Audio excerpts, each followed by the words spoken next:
आजादी के 75 साल बाद भले ही भारतीय युवा का जो क्वालिटी है कितना भी इंप्रूव हो जाए, अगर वो इंडियन नेवी में ज्वाइन कर लिए तो इंडियन नेवी में आज भी अंग्रेजों के बनाए हुए काले कानून के अंदर आज वो इंफीरियर क्वालिटी के मैन पावर है, जिनके अंदर कभी भी जीवन भर ऑफिसर्स लाइक क्वालिटी नहीं आ सकता।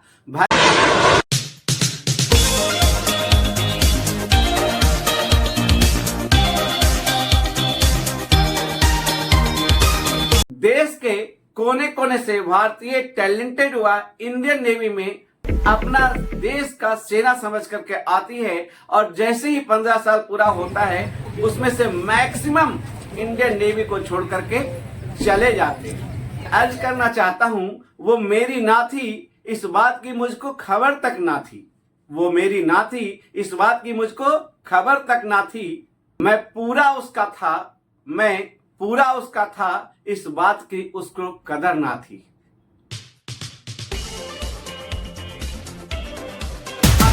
15 साल जैसे ही खत्म होता है, यंग स्मार्ट डायनेमिक टैलेंटेड बंदा इंडियन नेवी को छोड़ करके चला जाता है। आखिर क्यों? आखिर कोई तो कारण होगा इंडियन नेवी की पॉलिसी में जिसके कारण ये ब्रेन ड्रेन हो रहा है। क्या पैसा कारण है?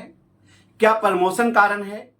या पावर, अधिकार, ऑथोरिटी या फैसिलिटी जो भारतीय युवाओं को मिलना चाहिए नौसेना में, नौसैनिकों को, क्या उनको नहीं मिल पा रहा है जिसके कारण वो इंडियन नेवी को छोड़ करके जा रहे हैं? आखिर क्या कमी है इंडियन नेवी के पॉलिसी में जिसके कारण talented, experienced, qualified young dynamic sellers Indian navy को छोड़ करके वो कॉरपोरेट को अपना सेवाएं देने को मजबूर है? इंडियन नेवी में जेसीओ यानी चीफ पेटी अफसर की भारी कमी हो गई है। डायरेक्ट मास्टरशिप का पेटी अफसर या लीडिंग है, एक वैक्यूम सा क्रिएट हो गया है। इसका ताजा उदाहरण मैं इस प्रकार से देख सकता हूं कि अभी अभी इंडियन नेवी ने एक पॉलिसी जारी किया है। पहले चीफ पेटी अफसर जो जनरल ब्रांच के थे उनके 26 साल की नौकरी हुआ करती थी, जो 2 साल और बढ़ा करके 28 साल कर दिया गया। फिर कुछ दिनों के बाद फिर 28 साल से बढ़ा करके 30 साल कर दिया गया कि ताकि चीफ पेटी अफसर आगे नौकरी कर सके। और अभी अभी लेटेस्ट 2024 में चीफ पेटी अफसर की नौकरी 28 साल से बढ़ा करके 30 साल से बढ़ा करके 32 साल कर दिया गया। तो क्या एक्सटेंशन ऑफ सर्विस चीफ पेटी अफसर्स को देने से ब्रेन ड्रेन इंडियन नेवी में रुक जाएगी? आप कमेंट्स करके जरूर बताएं। इंडियन नेवी ब्रेन ड्रेन को रोकने के बजाय वो इंडियन नेवी में रिटेन हो गए मैन पावर, उसको एक्सटेंशन ऑफ सर्विस देने की कोशिश कर रही है। क्या उनका ये पॉलिसी नेवी को डिफंक्ट होने से बचा पाएगा? क्या उनका ये पॉलिसी वर्ल्ड क्लास का फायर पावर बना पाएगा? आप कमेंट्स करके जरूर बताएं कि एक्सटेंशन ऑफ सर्विस देने से क्या ब्रेन ड्रेन रुक जाएगी इंडियन नेवी में? मैंने इसके ऊपर ध्यान दिया और अध्ययन किया और आरटीआई से सूचना प्राप्त करने की कोशिश किया इंडियन नेवी के हेडक्वार्टर से कि आखिर क्या कारण है कि ब्रेन ड्रेन इंडियन नेवी से हो रहा है। मैंने पूछा कि आजादी के बाद 1948 से लेकर 2022 तक कितने सेलर पर ईयर आप भर्ती करते थे, यानी पीबीआर्स, और 1948 से लेकर के 2022 तक आप कितने सीडब्ल्यू और एसडी अफसर बनाते थे? उन्होंने इसका जवाब तो नहीं दिया या देना ही नहीं चाहते थे। मैंने कोशिश किया लेकिन उन्होंने जवाब नहीं दिया। मेरा मानना है कि 1948 में लगभग 300 से 500 सेलर भर्ती होते होंगे इंडियन नेवी में, और उसमें से 5 से 10 सीडब्ल्यू अफसर या एचईटी अफसर यानी एसडी अफसर बन जाते होंगे, स्पेशल ड्यूटी अफसर। आज 2024 में वही लगभग 10,000 सेलर पर ईयर भर्ती होते हैं लगभग, और 10,000 सेलर्स में आज भी एचईटी यानी एसडी अफसर कितने बनते हैं और सीडब्ल्यू टोटल मिला के कितने बनते हैं? वही 10 से 20। आखिर क्यों? इसका एक ही जवाब है, OLQ, ऑफिसर्स लाइक क्वालिटी। ये इंडियन नेवी का टैगलाइन है। 1948 में भी लगभग 300 सेलर्स में 5 से 10 लोगों के पास ही OLQ था, यानी ऑफिसर्स लाइक क्वालिटी था।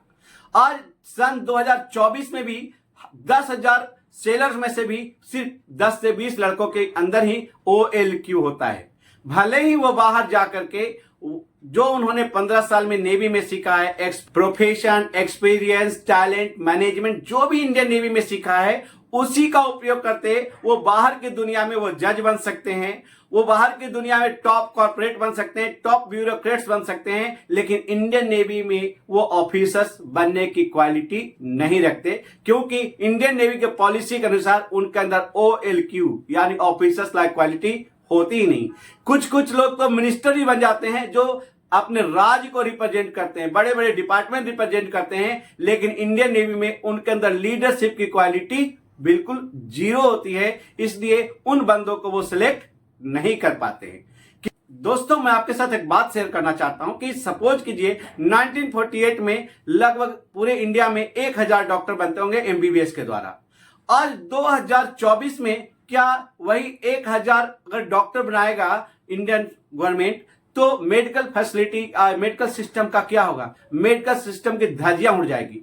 जहां पहले 1000 डॉक्टर बनते थे, आज 1 लाख लड़के प्रत्येक साल MBBS डॉक्टर बनते हैं।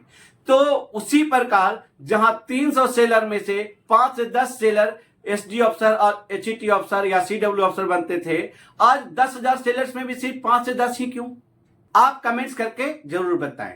1948 में जो मैन पावर हुआ करती होगी, जो इंडियन नेवी भर्ती होगी, और आज 2024 में जो मैन पावर भर्ती होती है एज ए सेलर, उसका क्वालिटी में कितना डिफरेंस होगा? जो 1948 में जो बच्चा भर्ती होता होगा इंडियन नेवी में, उसका IQ, उसका मैनेजमेंट, उसका थिंकिंग लेवल, उसका एक्सपोजर कितना होगा, और आज के डेट में जो सेलर भर्ती होता है उसके पास IQ, intelligence, management, profession, exposure, ये सारे कितने थे? कितना मैन पावर में ट्रिमेंडस इंप्रूवमेंट हुआ है।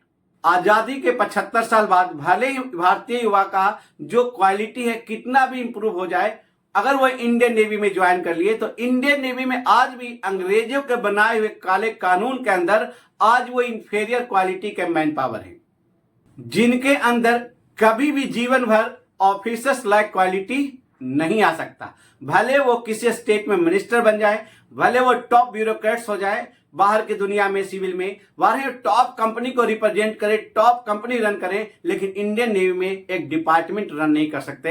ये आज भी इंडियन नेवी के सिस्टम भर्ती हुए सेलरों के बारे में ऐसा ही सोचती है।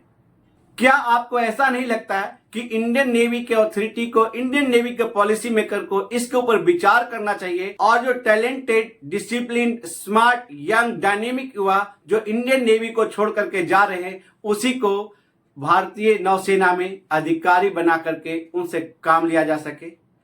क्या इंडियन नेवल अथॉरिटी को इसके बारे में नहीं सोचना चाहिए? आप कमेंट्स करके जरूर बताएं। जय हिंद।